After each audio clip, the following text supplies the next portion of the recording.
Hi guys and gals of World of Warcraft, Wezeljr here, and this is an overview of my average run on the Stockades.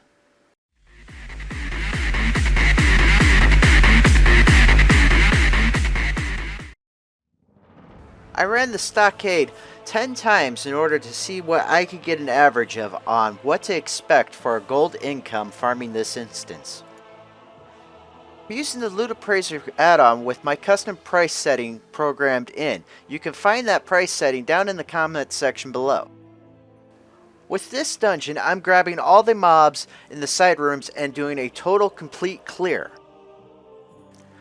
The first boss is a really bad man with really good manners, Randolph Moloch. You can't see it in this run of the dungeon, but he actually bows before he engages you in combat. If you're a horde, you can't get the quest, but that guy right there is his twin brother, Mortimer, and they're about to pull the old switcheroo. The next boss is Lord Overheat. Now, these are elementals that emerged after the earthquakes when the cataclysm happened. In the quest, you're after Lord Overheat's fiery core. They're healing the soldiers, but they're unable to keep them warm because the stockade is cold and damp, and so they're still dying. You're in the middle of a Stormwind, yet you're going to let them sit in a cold and damp stockade and die when you can just take them out to a warm house. Yeah, that makes me kind of scratch my head there. Now, I did notice that the elementals do hit a tad bit harder, at least while I was leveling, than the other side of the wing. And in the notes, Lord Overheat actually hits harder when he's out of mana. So if you're soloing this and you're barely getting things done, you might want to burst him down before he runs out of mana. I would often take and line of sight them so that way they would all run up, because the little flame guys are actually ranged casters.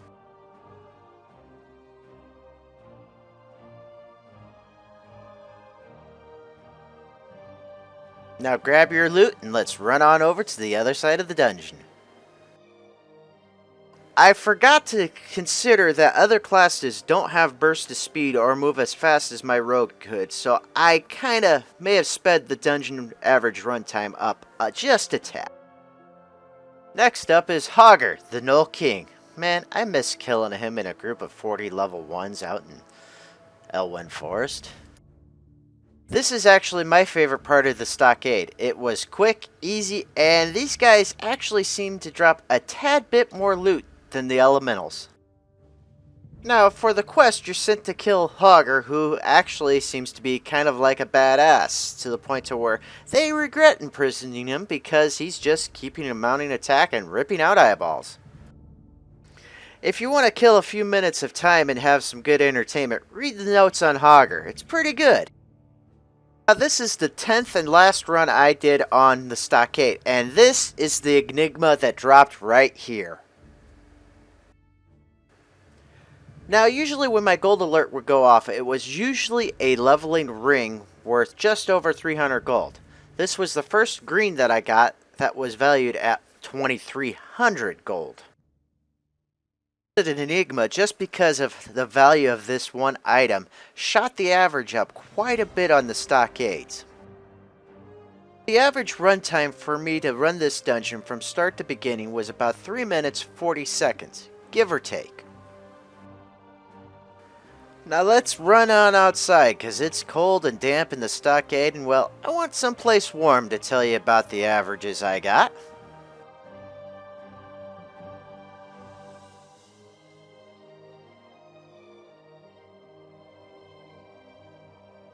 The grand total of the amount of expected gold to come out of the dungeon was 8,314 gold. Now, this Buccaneer's Vest of the Owl was the most expensive drop that I got, and it added 2,300 gold off of just that one item. With the Buccaneer's Cape, the average run would get you about 831 gold. Now, the Stockades was following a really good average, which averaged out to 598 gold, and when I subtract the Buccaneer's Vest, the dungeon run equals out to an average of about that. The run with the lowest amount of gold dropped estimated was 457 gold, with the highest at 2,900 gold, and averagely that was about 685 was the most common amount of estimated gold from one run. We'll say the 5 dungeons that I ran tonight had higher averages of gold versus last night when I did run, where tonight I was in the 6 and 700s, where yesterday I was in the 6 and 500s. My gold cap threshold set at 300 gold, and over the course of 10 runs, usually what set it off was level 19 and 20 rings that would average out through that equation at about just over 300 gold. I was getting one of those leveling rings about every other dungeon run. Did get one blue BOE to drop, and it was a ring, and its average sale price is between 97 and 275 gold. Use Loot Appraiser to vendor your trash on the sell trash button. It won't vendor gray shoulders, and I'm on an RP realm, so I'll be putting these up on the auction house because they generally sell for a couple hundred gold each. If you happen to be an enchanter, this is a quick and easy way to get some leveling greens while you're sitting in Stormwind, and then marking up the enchanting mats and making a nice little profit. Even though some of these greens, I'm looking at the price averages, they sell for more what the enchanting mats would be getting, but I am getting multiple of the same items, so that would be an option that I would use if I had an enchanter on this realm. As far as cloth goes, this is only the amount of cloth that I got in 5 runs, as I ran this over 2 nights, but in 5 runs I got over 250 wool cloth and about 116 linen cloth with some gems and some silk cloth also.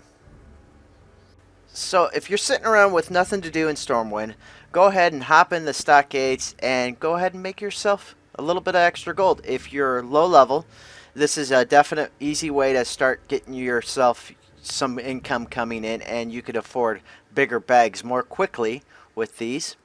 And it's a great place to get disenchanting mats, you know. And one more thing, if you happen to be a rogue, you can get lucky charms out of this instance really quickly. And those are used for 2 crafting mats of leather gloves. So if you're a leather worker, this is how you get them. And I also turn around and sometimes sell them to role players or other people who are a little superstitious and whatnot. But I have made me a macro to where I can sap and pickpocket. It is also a great place to get battered junk lock boxes, even though you don't need them to level lockpicking anymore. But yep, so that's about all my conclusion on this dungeon. So I hope you guys have a great day and get out there and make some gold. Who knows, maybe you can farm up some lucky charms and make some really quick gold. Have a great day. And whether you're for the Alliance or for the Horde, be sure to like, share, and subscribe for more gold tips and tricks from Wezeljr.